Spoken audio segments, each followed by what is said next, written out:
Painted, painless learning.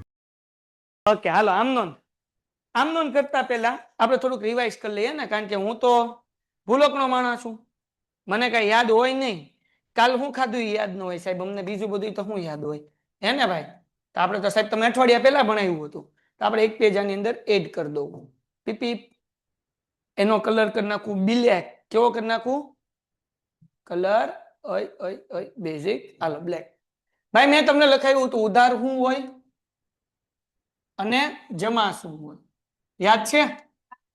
આપણે લખ્યું હતું કે ખરીદી હંમેશા કેવી હોય? ઉધાર હોય. વેચાણ કેવું હોય ભાઈ? જમા. ખરીદી ઉધાર, વેચાણ જમા. મૂડી ઉપાડ ઉધાર હોય અને મૂડી જે છે એ કેવું હોય? જમા. હા કે ના?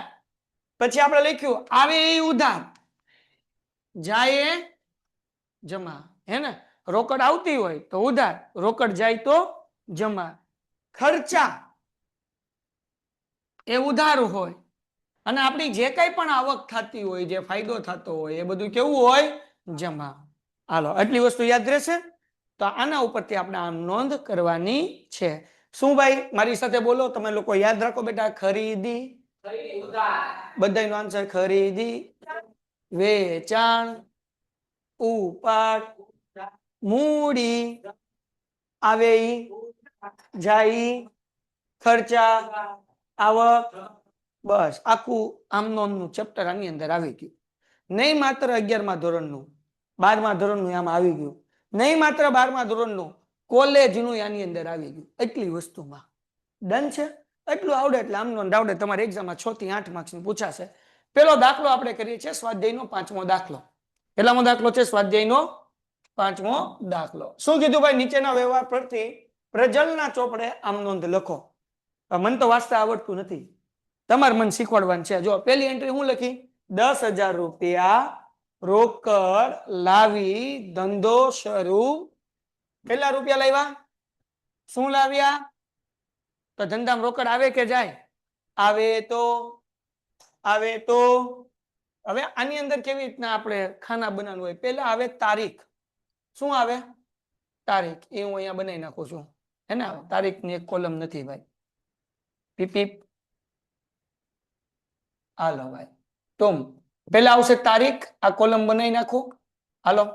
પછી આવશે વિગત, પછી આવશે ખાપા, એટલે ખાતા વહી પાના નંબર. એમાં કોઈ દી કાંઈ નહીં આવે, ખાલી શોખનું બનાવવાનું. ના બનાવવા મળો, દોરવા મળો, આરો દાખલો લખતો જ જવાનું છે. પછી કે પેલા સમજાઈ દો ને તમે લખી નાખો, એમ કરશું? હા એમ જ કરીએ ને, કે હું સમજાઈ દઉં પછી તમને 5 મિનિટનો ટાઈમ આપું, તમે લખી નાખો. એમ કરવું છે કે હારો હાલ લખતું જવું? બોલો તમારું શું મંતવ્ય છે, કયો મને કોમેન્ટમાં જવાબ આપો. શું કરવું છે તમારે? હારો હાલ લખતું જવું છે કે પેલા સમજવું છે અને પછી લખવું છે? જવાબ આપો બકુડાવ. ખાના કેવી રીતના દોરવાના આવશે ભાઈ? તો કે પેલા આવશે તારીખ, પછી આવશે વિગત, પછી આવશે ખાપા, પછી આવશે ઉધાર ને પછી આવશે જમા. પેલી એન્ટ્રી શું છે? 10,000 રોકડ લાવી ધંધો શરૂ કર્યો. તો 10,000 ધંધામાં આવે તો ઉધાર. તો અહીંયા લખશું આપણે પેલી એન્ટ્રી, તારીખમાં નંબર 1, રોકડ ખાતે ઉધાર. ધંધામાં જ્યારે તમે રોકડ લાવો કે ફર્નિચર લાવો, ધંધો શરૂ કરો, ક્યારે ઉપાડ હોય કે મૂડી હોય? જે કઈ ધંધામાં પૈસા લાવો ધંધો શરૂ કરવા માટે, એને શું કહેવાય? મૂડી કહેવાય. એને શું કહેવાય? અને હમણાં જ આપણે શીખ્યા કે મૂડી કેવી હોય બાપલિયા? હા, તો રોકડ ખાતે ઉધાર. હવે તે મૂડી ખાતે જમા નહીં લખવાનું. આ તે મતલબ જમા. મૂડી ખાતે જમા નહીં લખવાનું. શું લખવાનું? તે મૂડી ખાતે મતલબ જમા. તે એટલે જમા. રોકડ ખાતે ઉધાર, તે મૂડી ખાતે. કેટલા રૂપિયા લાવ્યા? 10,000 લાવ્યા, તો 10,000 રૂપિયા ઉધારમાં લખવાના અને 10,000 રૂપિયા જમામાં લખવાના. હજી એક વખત પેલી એન્ટ્રી આમ નોંધાવી. 12મા ધોરણમાં આવશે. શેરના દાખલા 8 માર્ક્સના 2 16, ડિબેન્ચરના દાખલા 3 માર્ક્સના 2 6 અને નિવૃત્તિના 2 દાખલા 3 માર્ક્સના 6. 6 6 12, 12 ને 8 ને 8 16, 16 ને 2 18 ને 10 28 માર્ક્સ થઈ. આમ નોંધ શીખી લેજો. રોકડ ખાતે ઉધાર, ધંધામાં રોકડ આવી, રોકડ ખાતે ઉધાર, તે મૂડી ખાતે 10,000 10,000. હવે અહીંયા લખવાનું હોય બાજે, એટલે કે બાબત જે, એટલે કે આ પૈસા હેના છે એ લખવાના, એન્ટ્રી એની છે એ લખવાની. તો રકમ હોય ને એમને લખી નાખવાની. 10,000 રોકડ લાવી ધંધો શરૂ કર્યો, અહીંયા રકમ લખવાની 10,000 રૂપિયા. અને રૂપિયા ન લખવા હોય તો અહીંયા એમ લખીએ કે રોકડ લાવી ધંધો શરૂ કર્યો, ટૂંકમાં રકમ લખવાની. તો અત્યારે તમે ન લખો તો હાલશે, પણ એક્ઝામમાં લખવાનું. અત્યારે ન લખો તો હાલે, એક્ઝામમાં લખવાનું. પણ લખવાનું હું રકમ હોય લખી નાખવાનું. પેલી એન્ટ્રી પૂરી થઈ ગઈ. હજી એક વખત 10,000 રૂપિયા રોકડ લાવી ધંધો શરૂ કર્યો. રોકડ આવે એટલે રોકડ ખાતે ઉધાર. અને ધંધો શરૂ કરવા માટે જે રોકડ લાવો કે ફર્નિચર લાવો કે કાંઈ પણ લાવો એને કહેવાય મૂડી. શું કહેવાય? હા, તો તે મૂડી ખાતે 10,000 10,000. બીજી એન્ટ્રી હાલો વાંચો, શું કીધું? 5,000 નો માલ રોકડેથી, માલ શું કર્યો? ખરીદ્યો. તો ખરીદી કેવી હોય? ખરીદી કેવી હોય? ખરીદી ઉધાર. ખરીદી, હવે 10 કેટલા હજાર નો છે? 5,000 નો માલ ખરીદ્યો છે. તો રોકડ આવે કે જાય? જાય તો જમા. તો ખરીદ ખાતે ઉધાર, તે રોકડ ખાતે. ખરીદી ઉધાર હોય ને, તો ખરીદ ખાતે ઉધાર. અને આપણા પાસેથી રોકડ જશે એટલે રોકડ ખાતે જમા, એટલે તે રોકડ ખાતે. કેટલાનો માલ હતો?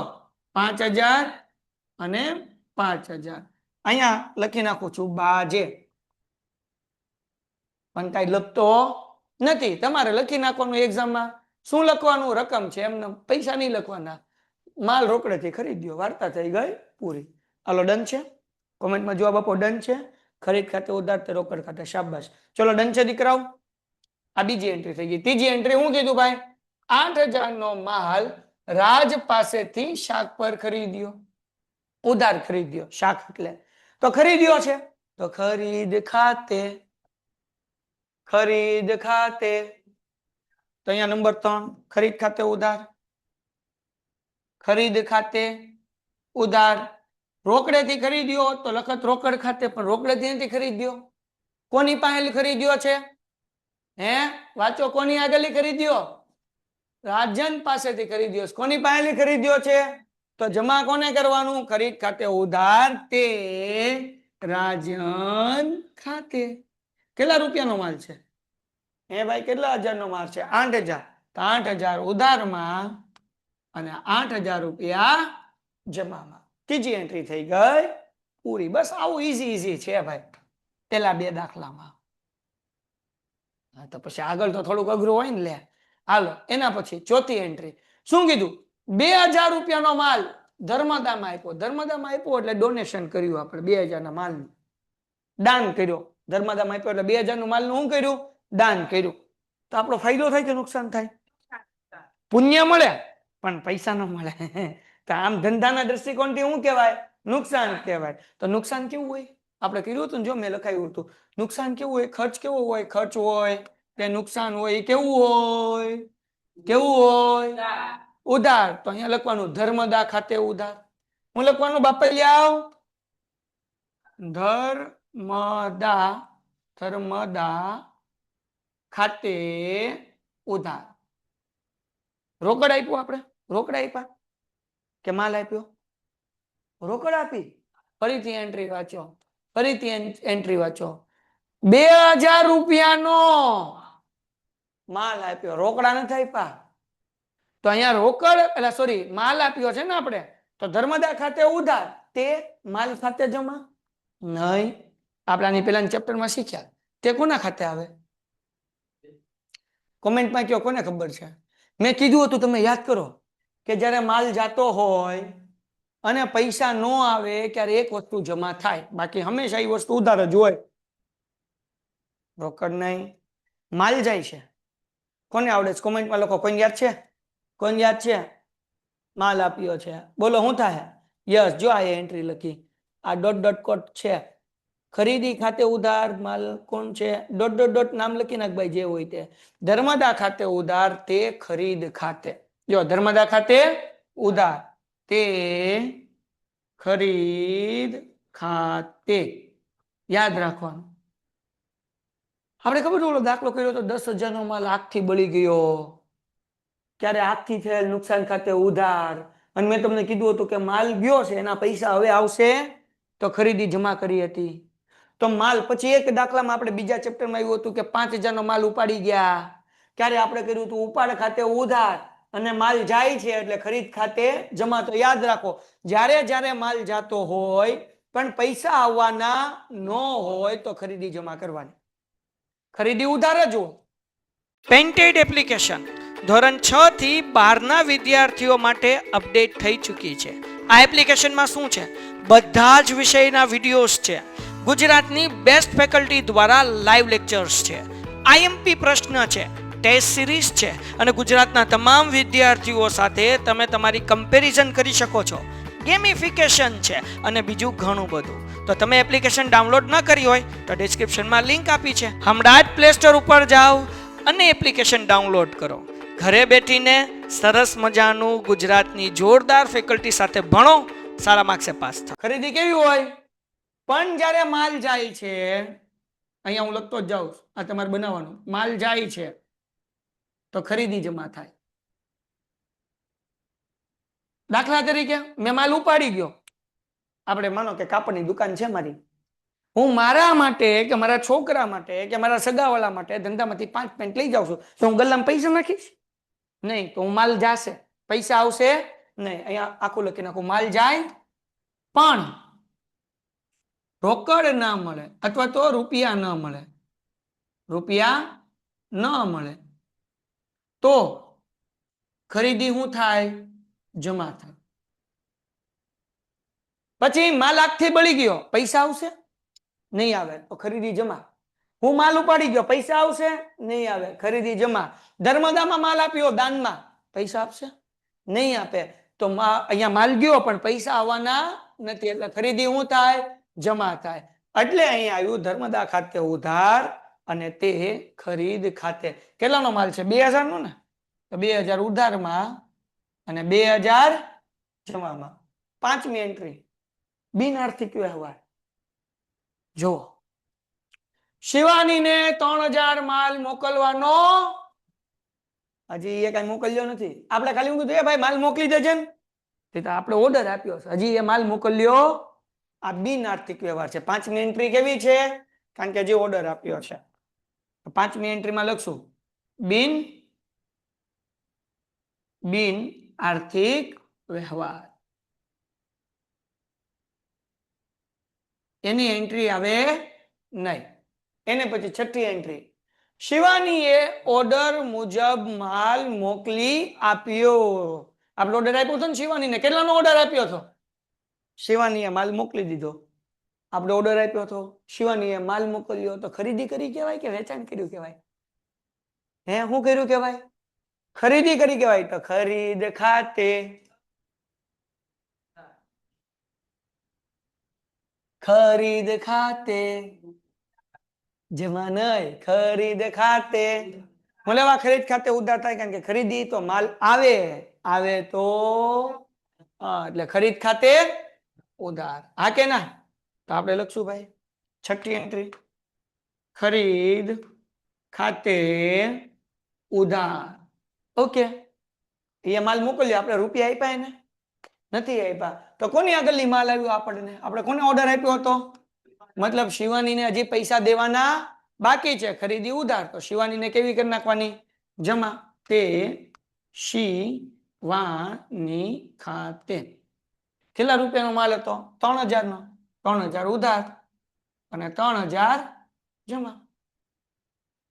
ક્યાં 300 રહી ગયા, અરે એક મીંડું વીયું ગયું બાપા.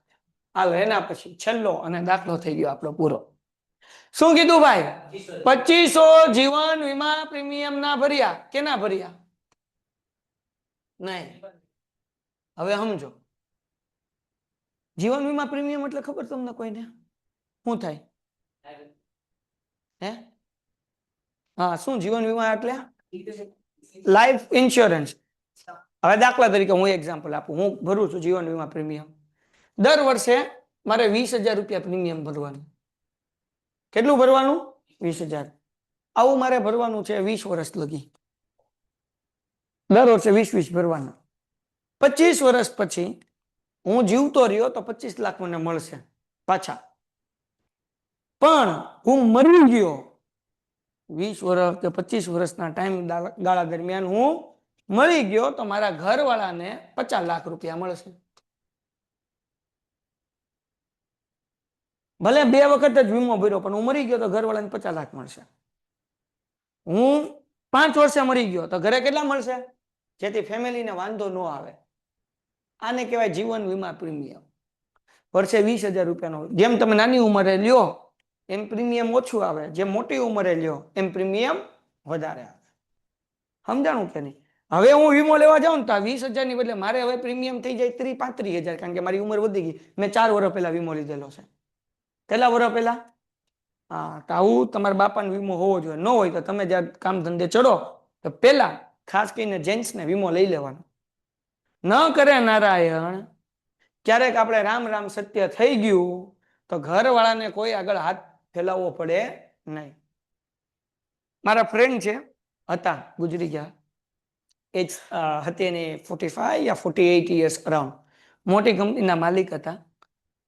કોવિડ થઈ ગયો, કોવિડ હતું ને ત્યારે, અને ગુજરી ગયા. પણ એ વીમો લીધેલો હતો તો એના ફેમિલીને 4.5 કરોડ રૂપિયાનો વીમો લીધેલો હતો. 4.5 કરોડ મળ્યા. કેટલા મળ્યા?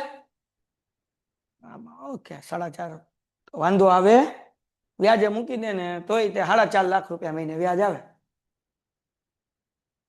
વાંધો આવે નહીં. તો ત્યારે એ મેં જોયું કે 4.5 કરોડ રૂપિયાને મળ્યા છે, ફેમિલીને વાંધો નહીં આવે.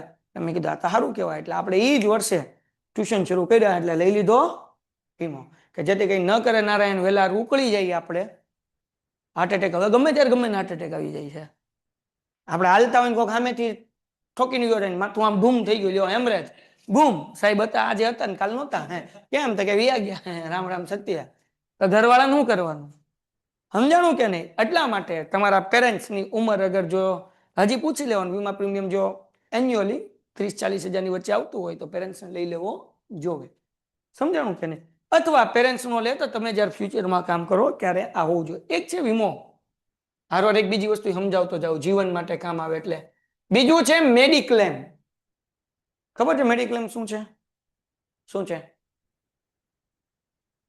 હા, માણા દવાખાને જાય ત્યારે વીમો પાકે. મેં એ લીધેલો છે. હવે દાખલા તરીકે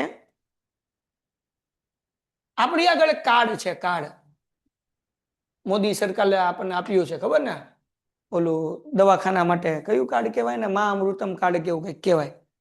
તો એની અંદર સારવાર થઈ જાય, મોટા મોટા ઓપરેશન થઈ જાય. પણ અમુક ઓપરેશન એવા હોય કે એ કાર્ડમાં ન થાય, અને કંઈક તમને આવ્યો પ્રોબ્લેમ. હવે મને ખબર છે કે મારા બાપા આગળ કઈ 10-15 લાખ રૂપિયા વાપરવા માટે નથી. ન કરે નારાયણ, મને કેન્સર આવ્યું તો એ કાર્ડ હાલે, પણ એનું ઓપરેશન નહીં મારે સારી હોસ્પિટલમાં કરાવવું હોય તો, સારા ડોક્ટર પાસે કરાવવું હોય તો ત્યાં કાર્ડ ન હાલે. કાર્ડ તો સરકારીમાં હાલે, અને સરકારીમાં કામ થાય સરકારી જેવું જ થાય, એટલે તો એ સરકારી કહેવાય. સમજાણું કે નહીં? ત્યાં તો એ તો આમ છરી મારીને આમ ધૂમ, એ તો ત્યાં 5 મિનિટની અંદર ને 5 મિનિટમાં બહાર. હાંજ પડે ને 10 ઓપરેશન કરવાના. એટલે સારા જ ડોક્ટર હોય, પણ ન કરે સારી હોસ્પિટલમાં કરવું હોય તો. અથવા અમુક વસ્તુ એવું છે કે ચલો ભાઈ મારા છોકરાનો હાથ ભાંગી ગયો, ફ્રેક્ચર આવ્યું, XYZ, મારો હાથ ભાંગી ગયો, એક્સિડન્ટ થઈ ગયું, તો એ કાર્ડમાં ન થાય. તો એવી વસ્તુ માટે મેં લીધેલો છે 10 લાખ રૂપિયાનો વીમો. એના 15,000 વર્ષે બીજા ભરું છું. કેટલા ભરું છું? 15,000. એ ગયા વર્ષે જ લીધો હજી. તો હવે એ તો મેં ગયા વર્ષે જ પકાઈ નાખ્યો. એ 7.5 લાખ રૂપિયા સુધી આપ્યા. 2 વર્ષે 15 લાખ, પછી 20 લાખ, એમ વધતા જાય. એટલે ટૂંકમાં 25-30 લાખનો ખર્ચો હોય તો વાંધો આવે નહીં, હે ને? તો ગયા વખતે મેં વીમો લીધો અને 2 મહિના પછી મને થઈ પેટની પ્રોબ્લેમ, જુલાબ મટે જ નહીં. એટલે ડોક્ટર કે એન્ડોસ્કોપી, કોરોનોસ્કોપી કરાવવું પડશે, સીટી સ્કેન કરાવવું પડશે. ખર્ચો થાય કેટલો? તો કે 35-40 થાય. વાંધો નહીં, આપણે આગળ વીમો છે અંદર. બધું વીમામાં થઈ ગયું. મારે કાંઈ ન આપવું પડ્યું. દવાના પૈસા કેટલા 500 રૂપિયા આપવા પડ્યા, બાકીના એ વીમામાં થઈ ગયા. બાકી 40,000 રૂપિયા ખિસ્સામાંથી જાય. આકડા પડે કે ન પડે? કાલ સવાર મોટી બીમારી આવી તો ન કરે નારાયણ. સમજ में आ रहा है કે નહીં आ रहा है? તો આ બધી વસ્તુ લાઈફમાં જરૂરી છે, હે ને? હાલો આગળ વ્યા જઈએ. તો આ જીવન વીમા પ્રીમિયમ ઉપરથી આપણે વાત નીકળી હતી. તો જીવન વીમા પ્રીમિયમ છે ને ધંધાનો ખર્ચો નથી. એ મારો પોતાનો ખર્ચો છે, હું ધંધો માણાનો ખર્ચો છે. ગોદામ હોય એનું વીમા પ્રીમિયમ ભરવું કે ગોદામમાં આગ લાગે તો મને પૈસા મળી જાય તો એ ધંધાનો ખર્ચો કહેવાય.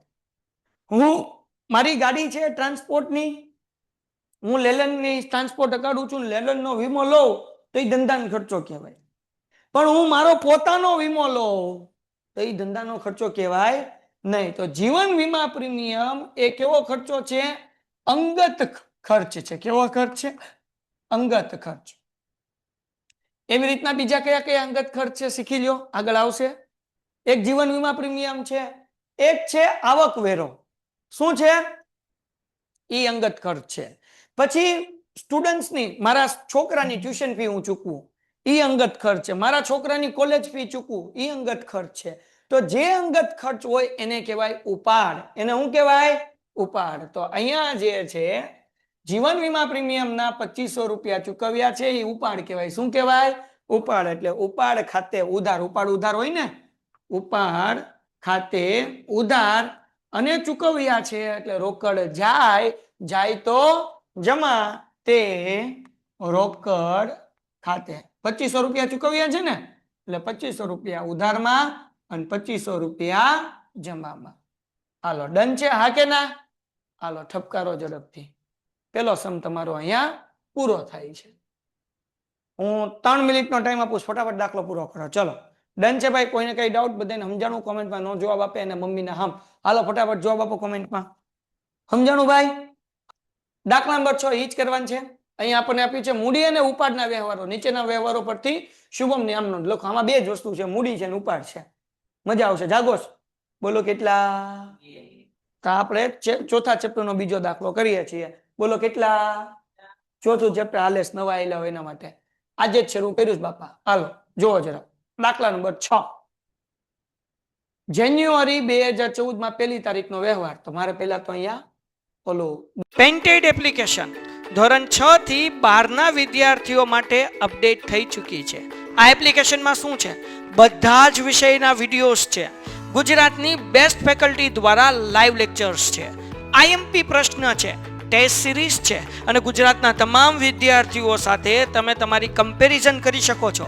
ગેમિફિકેશન છે અને બીજું ઘણું બધું. તો તમે એપ્લિકેશન ડાઉનલોડ ન કરી હોય તો ડિસ્ક્રિપ્શનમાં લિંક આપી છે. હમણાં જ પ્લે સ્ટોર ઉપર જાઓ અને એપ્લિકેશન ડાઉનલોડ કરો.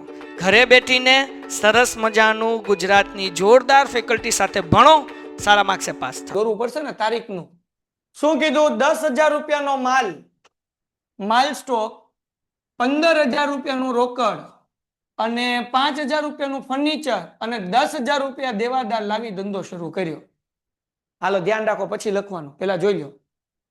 4 વસ્તુ અત્યારે લગી ધંધામાં રોકડ જ લાવતા હતા. તો રોકડ આવે તો ઉધાર. તો અહીંયા એક વસ્તુ નથી આવતી. કેટલી વસ્તુ આવે? 4. 4 ઉધાર થાય. કઈ 4 વસ્તુ આવી? તો કે માલ સ્ટોક આવ્યો, બીજું શું આવ્યું? રોકડ આવી, ફર્નિચર આવી અને દેવાદાર આવ્યું. તો આ 4 ઉધાર કરવાનું. 1લી તારીખ એટલે અહીંયા લખવાનું 1 જાન્યુઆરી. બરાબર? અથવા 1 જાન્યુઆરી છે તો 1/1/14 લખી શકો તમે. 1/1/14. બરાબર ને? ઓકે. તો હવે 4 વસ્તુ આવી એટલે 4 ઉધાર કરે. પેલા માલ સ્ટોક આવ્યો એટલે માલ સ્ટોક ખાતે ઉધાર. માલ સ્ટોક ખાતે ઉધાર. બીજું શું આવ્યું? માલ સ્ટોક કેટલાનો આવ્યો બાપલિયાઓ? 10,000 નો. ઉધારમાં લખવાના 10,000. બોલતા રહેજો, હું અભણ માણસ છું હો બાપા, ધ્યાન રાખજો તમે બધા. તે બધા. હાલો બીજું શું આવ્યું ભાઈ? આવે તો ઉધાર. તો રોકડ ખાતે ઉધાર. રોકડ ખાતે ઉધાર. કેટલા રૂપિયા રોકડા લાવ્યા? હે? મને સમજાતું નથી. કેટલા? 15,000. 15. હા 15,000 ભાઈ. હાલો પછી એના પછી હું આવ્યું? 15,000 રોકડ. પછી ફર્નિચર ઉધાર કરો. આવે એ બધું ઉધાર જ ને. ફર્નિચર ખાતે ઉધાર. કેટલા રૂપિયાનું ફર્નિચર છે? 5,000. જગતની માલિપા લખો 5. એના પછી શું આવ્યું? દેવાદારો. શું આવ્યું? દેવાદારો. એટલે દેવાદાર ખાતે ઉધાર. દેવાદાર ખાતે ઉધાર. કેટલા 1000 રૂપિયાના છે દેવાદાર? 10,000 રૂપિયાના. હા કે ના? તો ધંધો શરૂ કરતી વખતે આ 4 વસ્તુ લાવ્યા છે. તો શરૂ કરતી વખતે જે આવે એને કહેવાય મૂડી. શું કહેવાય? મૂડી એટલે આ ચારે ચાર આવ્યું આવે એટલે ઉધાર, માલ સ્ટોક ખાતે ઉધાર, રોકડ ખાતે ઉધાર, ફર્નિચર ખાતે ઉધાર, દેવાદાર ખાતે ઉધાર, તે મૂડી ખાતે, તે મૂડી ખાતે ટોટલ કેટલા થયા? 10 ને 15 25 ને 5 30 ને 10 40,000 રૂપિયા અહીંયા લખવાના. આ ચારેયનો સરવાળો 10 ને 15 25 25 ને 5 30 30 ને 10 40. સમજાઈ ગયું? ધંધામાં ચાર વસ્તુ આવે. માલ સ્ટોક આવ્યો ઉધાર, રોકડ આવે ઉધાર, ફર્નિચર આવ્યું ઉધાર, દેવાદાર લાવ્યા ઉધાર, અને તે મૂડી ખાતે બધાયનો સરવાળો. ડન છે? શ્રીમતી બુશરા, શ્રીમતી, શ્રીમતી, શ્રીમતો, સમજાણું મતો? શ્રીમતો, શ્રીમતો, હા બધાય શ્રીમતી અને શ્રીમતાઓને સમજાણું? કોમેન્ટમાં જવાબ આપો, બપલ જાઓ. હાલો હાલો એ બાજુ રૂમમાંથી ચાર્જર લેતા એ લેપટોપનું. હાલો હાલો હાલો હાલો જવાબ. એ અહીંયા છે તે ઉપર ભાઈ, દિવ્યા અહીંયા છે. લેન્ડર દેવાદાર બે સમજાઈ દો, ફરીથી સમજાવું, એકવાર સમજાયું તોય હું લખી દઉં. હા હાલો ડન છે. હવે જરાક જુઓ, આપણે અહીંયા લખી નાખીએ. જો એક વસ્તુ યાદ રાખજો, દેવાદાર ઉધાર હોય, અહીંયા લખી નાખો દેવાદાર ઉધાર અને લેણદાર જમા. દેવાદાર એટલે શું? હજી એકવાર સમજાઈ દઉં. એવા કસ્ટમર જેને ઉધાર માલ આપ્યો છે, આપણે એની આગળ પૈસા લેવાના છે એટલે દેવાદાર ઉધાર. લેન્ડર એટલે વેપારી, કે જેની આગળ આપણે માલ ઉધાર લાવ્યા છીએ એને પૈસા દેવાના છે એટલે એ લેન્ડર કેવું થાય? જમા. અને બીજું યાદ રાખજો, લેણું ઉધાર અને દેવું જમા. આ દેવું કહેવાય. લેન્ડર છે એ પૈસા દેવાના છે અને દેવાદાર આગળ પૈસા લેવાના છે. ટૂંકમાં એટલું યાદ રાખો, દેવાદાર ઉધાર ને લેન્ડર જમા. ખતમ. હાલો હવે બીજી એન્ટ્રી કરીએ ભાઈ. અંગત મોટર કાર, પોતાની પર્સનલ મોટર કાર હતી, 80,000 રૂપિયાની હતી. 80,000 માં વેચી 50,000 રૂપિયા ધંધામાં લાવ્યા. પોતાની કાર હતી, ઓડી હતી, નહીં 4 બંગડી વાળી ઓડી જ ને. હા એ 4 બંગડી વાળી હતી. કેટલામાં વેચી નાખી? કારણ કે કૂતરું મૂતરી ગયું હતું, એવી કાર અમે રાખીએ નહીં, એટલે એ અમે કેટલા વેચી દીધી? 80,000. ધંધામાં કેટલા લાવ્યા? તો આ 80,000 લખવાના કે 50,000 લખવાના? તો ધંધામાં જે ફદ્દી આવે ને એ જ લખવાના. તમે ગમે એટલા વેચ્યું એની હારે કાંઈ લેવા દેવા? ધંધામાં કેટલા આવ્યા? 50,000. તો 50,000 રૂપિયા રોકડ ધંધામાં લાવ્યા તો રોકડ આવે તો કઈ તારીખ છે બાપલિયાઓ? 12 તારીખ. તો અહીંયા લખીએ 12, હે ને? રોકડ ખાતે ઉધાર તે. હવે ધંધામાં જે રોકડ આવે ધંધો શરૂ કરવા માટે એને કહેવાય દૂધી, એટલે મૂડી. શું કહેવાય? તો તે મૂડી ખાતે. કેટલા રૂપિયા ધંધામાં લાવ્યા? 50,000. તો 50,000 અહીંયા અને 50,000 અહીંયા. ડન થઈ ગયું, હે ને? ધંધામાં જે ફદી આવે ને એને મૂડી કહેવાય. શું કહેવાય? એને આ યાદ રાખજો બકુડા. શું કહેવાય શ્રીમતીઓ? મૂડી. હું મૂડી. તમે બહુ જીવ નથી, જીવ નથી. શું કહેવાય? મૂડી. હા મૂડી. બોલો શું કહેવાય? મૂછ્યું નહીં હો, મૂડી. હાલો કે સાહેબ મુઠ્ઠી નહીં, એલા મૂડી. હાલો 13. હવે જો ઘર ખર્ચ માટે 1,000 રૂપિયા બેંકમાં રોકડા બેંકમાંથી ઉપાડ્યા.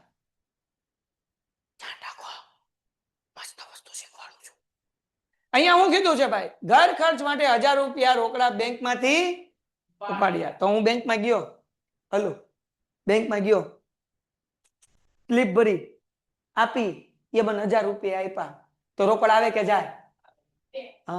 હું થાય? રોકડ આવે. તો અહીંયા લખવાનું રોકડ ખાતે, રોકડ ખાતે ઉધાર. રોકડ આવી ને, જમા નહીં. રોકડ ખાતે ક્યાંથી પૈસા લાવ્યો હું? તે બેંક ખાતે. હવે અહીંયા સવાલ એ થાય, લે સાહેબ ઉપાડ નો આવે? જો અહીંયા તો લખ્યું છે અંગત વપરાશ માટે લીધું, ઘર ખર્ચ માટે લીધું, તો ઉપાડ આવવું જોવે. પણ અહીંયા યાદ રાખો, યાદ રાખો, હજી બેંકમાંથી ઉપાડ્યા છે, ખર્ચી નથી નાખ્યા. જો આ ઘર ખર્ચના મેં ખર્ચી નાખ્યા હોત તો અહીંયા ઉપાડ ખાતે ઉધાર આવત. હું આવત? અને બેંક ખાતે જમા આવત. પણ ખર્ચ્યા નથી, હજી બેંકમાંથી પૈસા ઉપાડ્યા છે. દાખલા તરીકે હું એક્ઝામ્પલ આપું તમને. બેંકમાંથી મેં લાઇટ બિલ ચૂકવવા હતું 5000 ઉપાડ્યા. બરાબર? આ હેન્ડ રેસ કર્યો છે, હમણાં માઇક અનમ્યુટ કરું, પહેલા સમજી ગયો. બેંકમાંથી લાઇટ બિલ ભરવા માટે મેં પૈસા ઉપાડ્યા, તો આ રોકડ આવશે, રોકડ ખાતે ઉધાર, અને તે બેંક ખાતે. પણ લાઇટ બિલ ક્યારે આવશે? જ્યારે આ પૈસા હું લાઇટ બિલના ભરી દઉં છું, ચૂકવી દઉં છું, તો આવે કે લાઇટ બિલ ખર્ચ ખાતે ઉધાર અને તે રોકડ ખાતે. ઓલા તો લાઇટ બિલના પૈસા ઉપાડ્યા છે, હજી ચૂકવ્યા ઈ ક્યાં પડ્યા છે? હજી મારા ખીચામાં પડ્યા. એમ આ 1000 રૂપિયા બેંકમાંથી ઉપાડ્યા છે ઘર ખર્ચ માટે, પણ હજી ઘર ખર્ચના ચૂકવ્યા નથી. એટલે રોકડ ખાતે ઉધાર. ક્યાંથી ઉપાડ્યા પૈસા? બેંકમાંથી, એટલે તે બેંક ખાતે. એના પછીની એન્ટ્રી શું છે? 15મી. એકાંકી પેઢીના માલિકનું આવકવેરા રિફંડ 500 રૂપિયા ધંધાના બેંક ખાતામાં ભર્યું. હે આ છે શું? હે સાહેબ, એકાંકી પેઢીના માલિકનું આવકવેરા રિફંડ 500 રૂપિયા ધંધાના બેંકના ખાતામાં ભર્યું. જો એમ જ છે ને, ભર્યું એમ જ છે ને. મતલબ શું થાય ખબર? આ સમજાઈ દો પેલા. ભાઈ બની આવો, જો તમને એક એક્ઝામ્પલ આપું, લે ઝડપથી ફટાફટ. અહીંયા ધ્યાન રાખો બધા મારી સામે. આ હકાડે છે ટ્રાવેલ્સ. શું હકાડે છે? ને તમારા ટ્રાવેલ્સ, બસ ને એનો ધંધો છે ને. શું નામ છે તમારા ટ્રાવેલ્સ નું? મૈડા ટ્રાવેલ્સ હકાડે છે. ભાઈ કઈ ટ્રાવેલ્સ હકાડે છે? મૈડા ટ્રાવેલ્સ. તો આખા વર્ષ દરમિયાન એમને 30 લાખ રૂપિયાનું ટર્નઓવર કર્યું. એમાંથી બધા ખર્ચા, ડીઝલના, ડ્રાઈવરના બધા કરીને 20 લાખ રૂપિયા એ ખર્ચી નાખ્યા. એની આગળ વધ્યા 10 લાખ રૂપિયા. તો ગવર્મેન્ટનો નિયમ છે અત્યાર લગી હતો કે 7.5 લાખ ઉપર તમે જે કંઈ પણ કમાણી કરો એના ઉપર તમારે ટેક્સ ભરવો પડે. એટલે આ ભાઈ 10 લાખ કમાય છે, 7.5 લાખ રૂપિયા ઉપર થઈ ગયા એના, એટલે એને ટેક્સ ભરવાના. એટલે આ ટેક્સ સરકારને ભરશે. માનો કે ભાઈ 5000 રૂપિયા સરકારને ટેક્સ ભર્યો એક્ઝામ્પલ તરીકે. તો 5000 રૂપિયા જે સરકારને ટેક્સ ભર્યો ને, હવે સરકાર શું કરશે કે વાહ વાહ, મૈડા ટ્રાવેલ્સ વાળો ભાઈ તો હોશિયાર, ડાયો, બહુ સરસ. આ ભાઈ જે છે ને એ ટેક્સ ભર્યો છે, ઈમાનદારી કરી છે, એટલે સરકાર એને એના ટેક્સના પૈસામાંથી 500 રૂપિયા પાછા આપશે કે 5000 રૂપિયા તે ભર્યા ટેક્સના, આલે તને ઇનામ 500 રૂપિયા પાછા તું રાખ. આવું સરકાર કરે એને કહેવાય આવકવેરા રિફંડ કહેવાય. શું કહેવાય? જો અહીંયા લખ્યું આવકવેરો રિફંડ. એટલે એ આવકવેરો ભર્યો છે 5000 એક્ઝામ્પલ દે. સરકાર 500 રૂપિયા શું કરી દીધા? પાછા આપ્યા કે તારું ઇનામ જા. આ પૈસા એના પોતાના છે, કંપનીના નથી. 500 રૂપિયા જે આવ્યા એ કેના છે? પોતાના છે, કંપનીના નથી. તો હવે પેલા તો એના ખાતામાં પૈસા આવ્યા, બેંકમાં પૈસા આવ્યા ને? હા કે ના? એ ભાઈ હા તો પાડો. બેંકમાં આવે કે નહીં? કેમ કે અહીંયા ચોખવટ કરી. ક્યાં ભર્યા છે ભાઈ? બેંકના ખાતામાં ભર્યા, ધંધાના બેંકના ખાતામાં. એટલે બેંકમાં પૈસા આવે એટલે બેંક ખાતે ઉધાર. બેંકમાંથી પૈસા જાય તો બેંક જમા. આમાંથી બેંકમાંથી પૈસા 1000 રૂપિયા જતા હતા તો બેંક જમા કરી. આમાં બેંકમાં પૈસા આવે છે, આવે તો ઉધાર, એટલે અહીંયા લખવાનું બેંક ખાતે ઉધાર. નહીં, હજી કામ છે. બેંક ખાતે ઉધાર. કેટલા રૂપિયા? 500. ઓકે, આ પૈસા કોના હતા? આના પોતાના, પર્સનલ. તો ધંધામાં જે પોતાના પર્સનલ પૈસા આવે એને શું કહેવાય? મૂડી કહેવાય કે ન કહેવાય? એને શું કહેવાય? જો અહીંયા રોકડ આવતી હતી, એના પર્સનલ રૂપિયા લાવતો હતો એટલે મૂડી જમા કરી. અહીંયા રોકડ લાવ્યો, પર્સનલ 50000 રૂપિયા આવ્યા એટલે મૂડી કરી. તો આ 500 રૂપિયા એના કોના છે? અંગત છે, એના પોતાના પૈસા છે. એટલે આ બેંકમાં આવ્યા હતા, આ કહેવાય મૂડી. તે મૂડી ખાતે. કેટલા રૂપિયા? 500 રૂપિયા. સમજાણું? સરકારે કોને આપ્યા હતા? આ ભાઈને આપ્યા હતા. ઈ ભાઈએ કંપની ખાતામાં નાખી દીધા. તો કંપનીના ખાતામાં આના અંગત રૂપિયા આવ્યા એટલે મૂડી કહેવાય. શું કહેવાય એને? પેલા તો બેંકમાં પૈસા આવે એટલે બેંક ખાતે ઉધાર. આના અંગત રૂપિયા છે એટલે તે મૂડી ખાતે. સમજાણું? કોઈ કઈ ડાઉટ? ડાઉટ ન હોય ને એમાં મને ડાઉટ હોય. ક્યાં તો બધું સમજાઈ ગયું તો ડાઉટ ન હોય, અને ક્યાં સમજાણું ન હોય તો ડાઉટ ન હોય. તો બધું સમજાઈ જાય એવું તો તમને લાગતું નથી, કઈ મને લાગતું નથી. તો ડાઉટ પૂછો હજી એકવાર. બેંકમાં પૈસા આવ્યા એટલે બેંક ખાતે ઉધાર. આના પોતાના છે, એ સોરી સોરી સોરી, આવકવેરા રિફંડ, સોરી ભૂલાઈ ગયું તું માણસ. તો આના શું છે ભાઈ? પોતાના છે. આવકવેરા રિફંડ પર્સનલ છે એટલે મૂડી ખાતે જમા. સમજાણું કે નહીં? સમજાઈ ગયું કે ખાવા કરતા આ પાડ દઈએ? સમજાણું ભાઈ? કોમેન્ટમાં જવાબ આપો. યસ દર્શનભાઈ, અનમ્યુટ કર દીકરા, બોલ શું ડાઉટ છે? Mister Darshan, can you unmute your mic? બકુડા બોલ, હું તારો ડાઉટ સાંભળવા ઉભો આતુર છું. બોલ બકા. સર હા, બાબત નો હે હું કેસ બકા તું? બાબત જે હા, એ તું આની પેલા દાખલામાં હતો કે નહોતો? બાબત હે દર્શન? હા સાહેબ હતો. હતો. હા. તને કીધું તો હતું દીકરા કે બાબર જે આવે, જે રકમ હોય એમનેમ લખી નાખવાની, એ એક્ઝામમાં લખવાની, અત્યારે લખવાની જરૂર નથી. સમજાણું કે નહીં?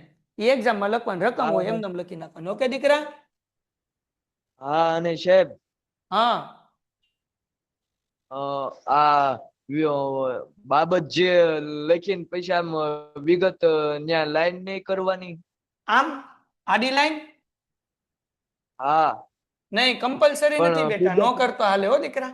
કમ્પલસરી હશે એ બધું હું કહી જ દઈશ. કમ્પલસરી શું છે તો કે તું જે અહીંયા સરવાળો કર ને, આ દાખલાનો સરવાળો કેટલો 30,500 હતો ને, તો 30,500 ઉપર એક લાઈન ને નીચે બે લાઈન, આ કમ્પલસરી છે. 30,500 આ બાજુ તે ઉપર એક લાઈન ને નીચે બે લાઈન, આ એક કમ્પલસરી છે. બાકી આ આડી લાઈન નો કર તો હાલે, એમાં કઈ વાંધો નથી. સમજાઈ ગયું દીકરા? એટલે સાહેબ વિગતમાં જ તે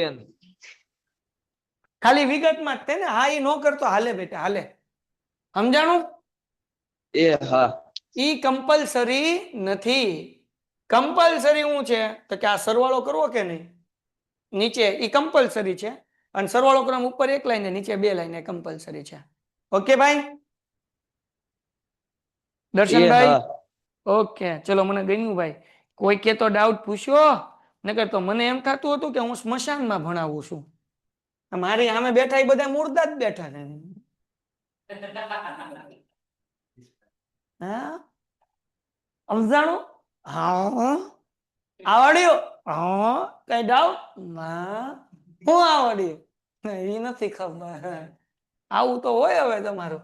હાલો એના પછી ભાઈ 20મી એન્ટ્રી, 20મી તારીખની એન્ટ્રી. ધંધામાંથી અંગત વપરાશ માટે 1,000 રૂપિયાનો માલ તથા 4,000 રૂપિયા રોકડા લઈ ગયા. તો ધંધામાંથી અંગત વપરાશ માટે માલ કે રોકડ લઈ જઈએ એને શું કહેવાય? ઉપાડ. બાર નાખી દેતો. શું કહેવાય? ઉપાડ. તો આપણે લખવાનું ઉપાડ ખાતે ઉધાર. કઈ કઈ તારીખ હતી? જો ભૂલાઈ ગયું, 20 તારીખ. ઓલી 15મી તારીખ કઈ હતી? અહીંયા 15 આવતી છે ને, હવે આવી 20. હાલો ધ્યાન રાખો, ઉપાડ ખાતે ઉધાર. હવે ધ્યાન રાખજો બાપલિયાઓ, ઉપાડ ખાતે ઉધાર. બે વસ્તુ ઉપાડી જઈએ છીએ. એક ઉપાડી જઈએ છીએ આપણે માલ. તો હમણાં જ શીખવાડ્યું પેલા દાખલા, માલ જાય તો ખરીદી જમા, એટલે તે ખરીદ ખાતે. યાદ આવ્યું? તે ખરીદ ખાતે કેટલાનો માલ છે તો કે સાહેબ 1,000 રૂપિયાનો માલ છે, તો જમામાં 1,000 લઈ છે. અને 400 રૂપિયા રોકડ લઈ જઈએ છીએ, એટલે રોકડ જાય તો જમા, એટલે તે રોકડ ખાતે. તે રોકડ ખાતે કેટલા રૂપિયા? 400 રૂપિયા. તો ટોટલ ઉપાડ કેટલો થયો? 1,000 અને 400 કેટલા થાય? 1,400. તો ઉપાડ ખાતામાં ઉધારમાં કેટલા લખવાના? 1,400. હજી એક વખત, 1,000 રૂપિયાનો માલ અને 400 ધંધામાંથી અંગત વપરાશ માટે રોકડ ઉપાડી જઈએ છીએ. તો 1,000 નો માલ ગયો એટલે ઉપાડી જઈએ છીએ, એટલે ઉપાડ ખાતે ઉધાર. 1,000 નો માલ ગયો એટલે ખરીદ ખાતે જમા. 400 રોકડ જાય, જાય તો જમા, એટલે તે રોકડ ખાતે. 1,000 રૂપિયા ખરીદીમાં, 400 રોકડમાં, ટોટલ થયા 14,000. કેટલા થયા? ઠીક, 1,400. હાલો એના પછીની એન્ટ્રી 21મી. તમારે કહેવાનું પુત્રીની પ્રવાસ ફી. હવે પુત્રી હોય કે પછી ઘરમાં રહેતી કોઈ નાની એવી ગલુડિયું કે કૂતરી, એટલે એવું ન કહેવાય. શરમ આવે કે નહીં? પુત્રીની પ્રવાસ ફી ના 1,500 રૂપિયા ધંધામાંથી ચૂકવ્યા ભાઈ. બાપા પાકીટમાંથી આપે તો વાંધો નથી, ગલ્લામાંથી આપે તો વાંધો. હે ને? તો આ કેમાંથી ચૂકવ્યા છે ભાઈ? ધંધામાંથી. કેટલા ચૂકવ્યા? તો અંગત ખર્ચો કેવાય. અંગત ખર્ચાને શું કહેવાય? ઉપાડ. શું કહેવાય? ઉપાડ કેવો હોય? જમા. ઉધાર હોય, જમા ન હોય. કેવો હોય? હું એમ કહું ઉપાડ સફરજન હોય તો સફરજન થોડું બોલાય, જે હોય ઈ બોલાય. ઉપાડ કેવો હોય? જમા. ઠીક, ઉધાર. હાલો, કઈ તારીખે આપી ભાઈ? 21 તારીખે. તો ઉપાડ ખાતે ઉધાર. હા કે ના? ઓકે. તે રોકડ આપ્યા હોય ને પ્રવાસ ફીમાં, આપણને એમ કીધું કે ભાઈ પ્રવાસ ફીનો ચેક આપ્યો? નથી કીધું. જો એવું કીધું હોય તો બેંક લખવાનું. પણ પ્રવાસ ફીના ચૂકવ્યા એટલે રોકડા ચૂકવ્યા. રોકડ જાય તો ઉધાર, જાય તો જાય તો જમા. ઉધાર નહીં, આવે તો ઉધાર, જાય તો જમા. રોકડ જાય છે એટલે તે રોકડ ખાતે. કેટલા રૂપિયા ચૂકવ્યા ભાઈ? 1500. તમારા બાપાએ 1500 રૂપિયા પ્રવાસ ના આપે તો હું તમને લંડન લઈ જાઉં, પણ ન આપે મને ખબર છે એટલે જ ન લઈ જાઉં. તો કે સાહેબ લંડન લઈ જતા હોય તમે લેતા આવ્યા 1500 તમે તારે ગમે એમ કરીને. હાલ આગળ 28 તારીખે ગંગા ફર્નિચર માર્ટ માંથી 20,000 રૂપિયાનું ફર્નિચર ઘર માટે ખરીદ્યું. ઓફિસ માટે ખરીદ્યું? ધંધા માટે ખરીદ્યું? કોના માટે ખરીદ્યું? હે? ઘર માટે. આ તો અંગત ખર્ચો કહેવાય ને. અંગત ખર્ચા નું કહેવાય? ઉપાડ. ઉપાડ ખાતે કઈ તારીખ છે બકુડાઓ? 28. આ જોતા રહેજો ભાઈ. તારીખ કઈ છે? 28. ઉપાડ ખાતે ઉધાર.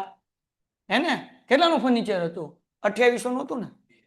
2000 નું હતું ભાઈ. હાલો 2000. પણ પૈસા તો દેવાના ને. કોને દેવાના?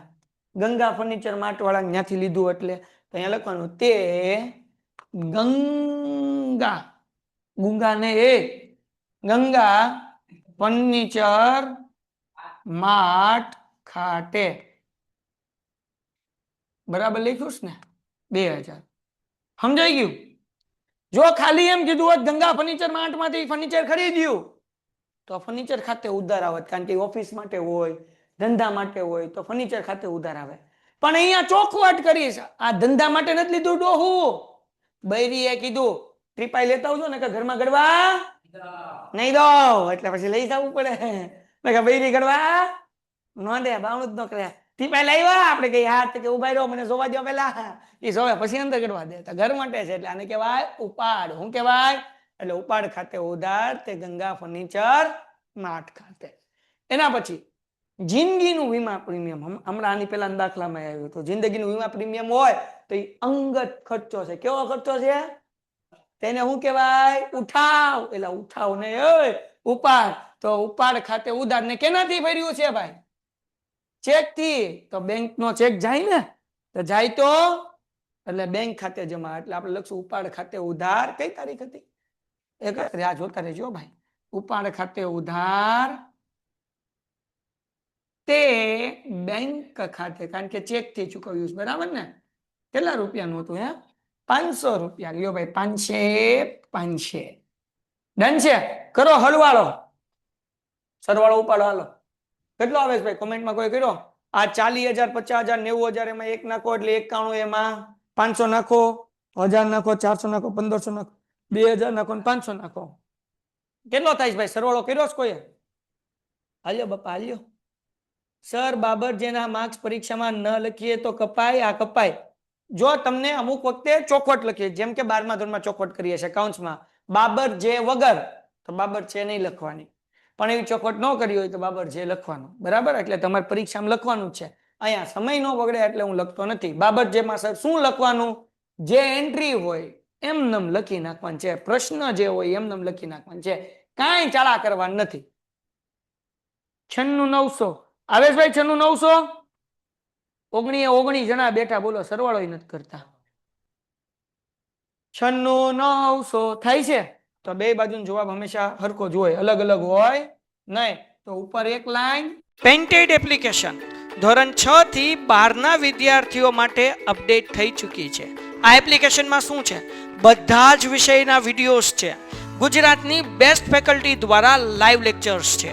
આઈએમપી પ્રશ્ન છે, ટેસ્ટ સિરીઝ છે, અને ગુજરાતના તમામ વિદ્યાર્થીઓ સાથે તમે તમારી કમ્પેરિઝન કરી શકો છો. ગેમિફિકેશન છે અને બીજું ઘણું બધું. તો તમે એપ્લિકેશન ડાઉનલોડ ન કરી હોય તો ડિસ્ક્રિપ્શનમાં લિંક આપી છે, હમણાં જ પ્લે સ્ટોર ઉપર જાઓ અને એપ્લિકેશન ડાઉનલોડ કરો. ઘરે બેઠીને સરસ મજાનું ગુજરાતની જોરદાર ફેકલ્ટી સાથે ભણો, સારા માર્ક્સે પાસ થાઓ.